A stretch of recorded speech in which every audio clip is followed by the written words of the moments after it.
This is the Geely Emgrand. This is Geely's first foray into the compact sedan market. Is it worth your money? Let's find out.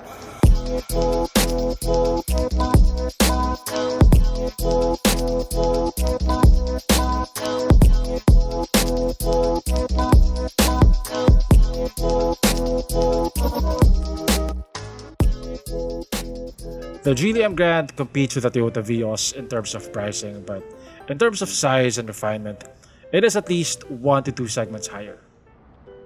It is 4,638 millimeters long, which is 8 millimeters longer than the Toyota Altis and 213 millimeters longer than the Toyota Vios.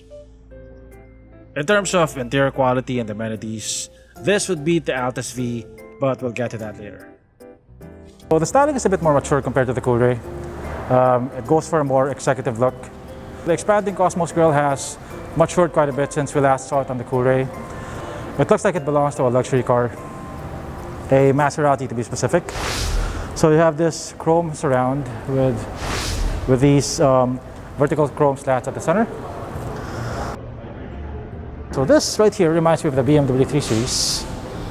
You also get this chin, which gives it a more aggressive look. These headlights, by the way, are LED projector headlamps. You also get LED sequential turn signals.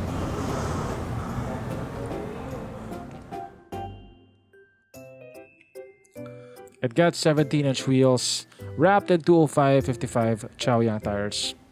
Disc brakes on all 4 corners are standard, and it gets tire pressure monitoring. Instead of swooping upswept lines like on the Coolray, you get mostly straight horizontal lines, which give it a longer but also more conservative look. Here at the back, it gets the fanciest LED taillights in the segment. You get a touch of sportiness with this subtle diffuser on the bumper. And thankfully, we don't get any fake exhaust tips. The trunk is spring-loaded, so it automatically opens with the press of a button.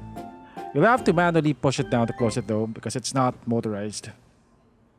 Cargo space is 500 liters, which is not just good for a subcompact sedan, it is actually better than the Geely Coolray. If you need more cargo space, you can also fold the rear seats down. I was hoping that the Geely Emgrand would get the same 1.5-liter turbocharged engine as the Coolray, but that would be overkill in this segment. Instead, it gets a more modest 1.5-liter 4-cylinder naturally aspirated engine.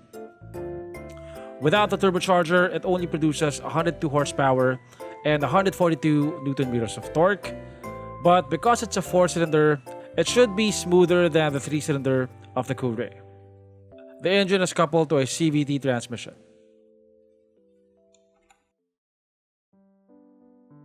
With all due respect to the Vios, this interior is on a whole nother level in terms of design and in terms of materials.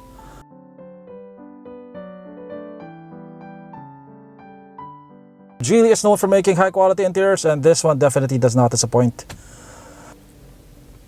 So in terms of materials, almost everything is soft touch. This is soft touch right here. This is soft touch. This is leather wrapped. This is leather wrapped. This is soft touch. This is leather wrapped. And the same goes for the other side. You also get perforated leather seats. The driver's seat is power adjustable. You can adjust the height. You can adjust the recline angle. You can't adjust the thigh support though.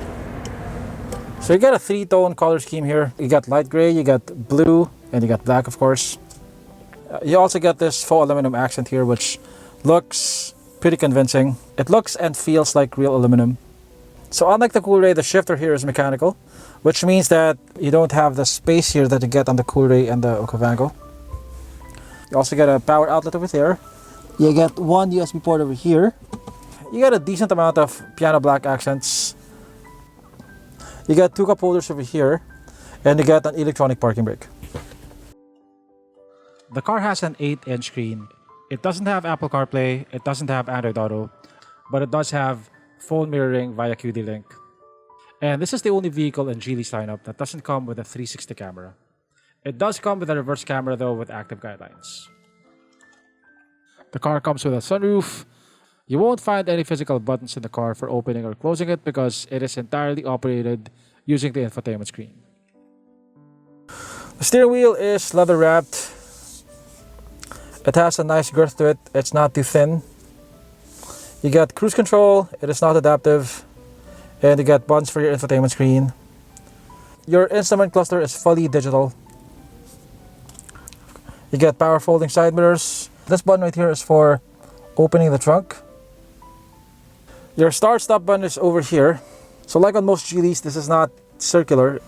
So definitely a lot more spacious than the Vios. As you can see, I have a lot of space here. Needless to say, this has a much better looking interior than the Toyota Vios.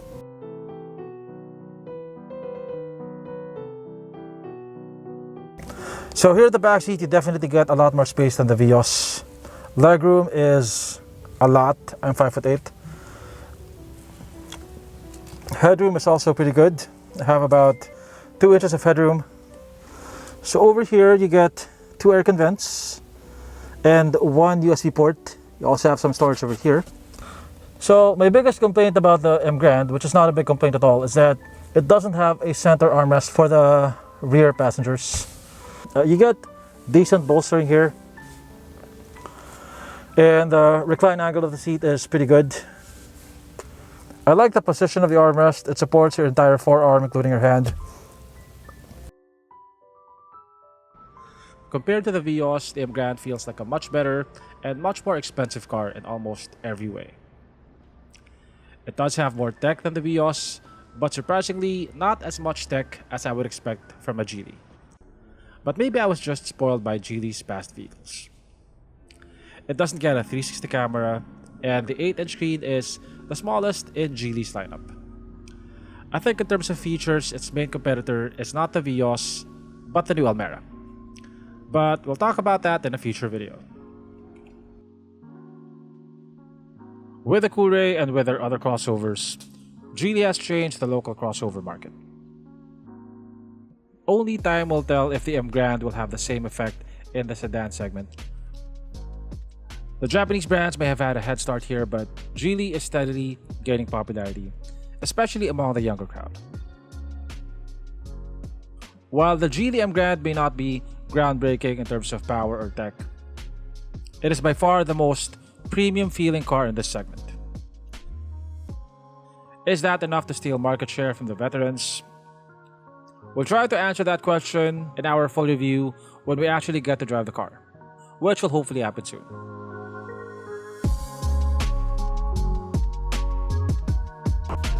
Thanks for watching, and I'll see you on my next video.